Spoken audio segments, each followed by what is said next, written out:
Praise the lord. దేవుని పరిశుద్ధ నామానికి మహిమ కలుగును గాక. దేవుడిచ్చిన ప్రేరణను బట్టి, దేవుడిచ్చిన వాక్యమును బట్టి ఈ విధంగా మిమ్మల్ని అందరినీ కలవటం ఎంతో దీవెనకరంగా, ఆశీర్వాదకరంగా, సంతోషంగా ఉంది. లేఖనాల నుంచి ఒక మాటను చదువుకుందాం. మత్తయి సువార్త 5వ అధ్యాయము 4వ వచనం. దుఃఖపడువారు ధన్యులు, వారు ఓదార్చబడుదురు. ఎంతకాలం నుంచి దుఃఖపడుతూ ఉన్నావు? నీ యొక్క దుఃఖములో ఎవరు నిన్ను ఓదార్చలేదు కదా. ఓదార్చకపోగా నీ దుఃఖములో అనేక మందిని నిందిస్తూ దూషిస్తూ ఉన్నారు కదా.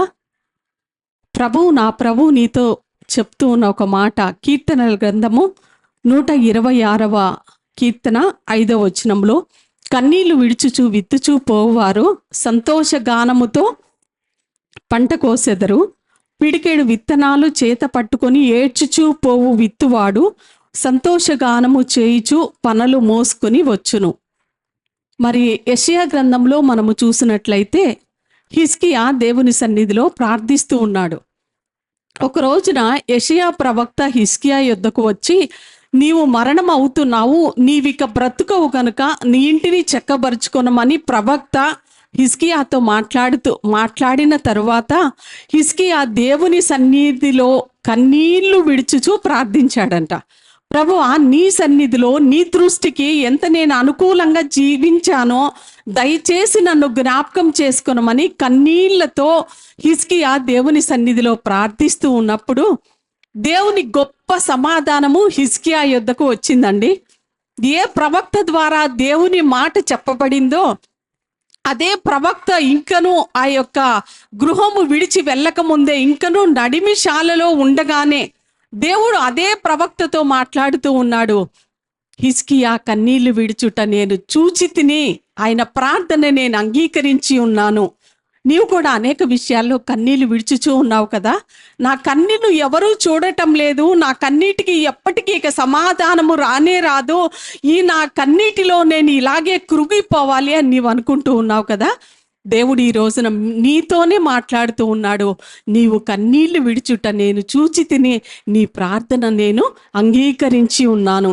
నీవు కన్నీళ్లు విడిచి దేవుని సన్నిధిలో ప్రార్థిస్తూ ఉండగా ఒక రోజు వస్తుంది, సంతోషగానముతో పనలు మోసుకొని వచ్చారు. ఒకరోజు దేవుడు ఖచ్చితంగా సిద్ధపరిచి ఉంచాడు. హల్లెలూయా. అలాగే మరొక లేఖన భాగాన్ని మనము చూస్తే నిర్గమకాండము 3వ అధ్యాయము 7వ వచనములో దేవుడు అంటూ ఉన్నారు, ఇజ్రాయేలీలు పెట్టుచూ ఉన్న మొరను నేను విన్నాను, వారి మూలుగును నేను విని ఉన్నాను, వారి కన్నీళ్లు నేను చూచి ఉన్నాను. చూచి మౌనంగా లేడండి దేవుడు. ఇజ్రాయేలీలు 430 సంవత్సరాల పైనే మరి ఐగుప్తు బానిసత్వంలో కన్నీళ్లు విడుచుచూ ఉన్నారు, ప్రార్థిస్తూ ఉన్నారు, మొరపెట్టుతూ ఉన్నారు. ప్రభువా, ఇంకా ఎంతకాలం మాకు ఈ బానిసత్వము? మనకి ఏదైనా ఒక శ్రమ వస్తే అది కంటిన్యూ ఒక 6 నెలలు మనం అనుభవిస్తే ఎన్నో సంవత్సరాలు భరించినట్టుగా మనం ఫీల్ అవుతాం కదండి. ఇజ్రాయేలీలు 430 సంవత్సరాలు బానిసత్వంలో మగ్గిపోతూ ఉన్నారు.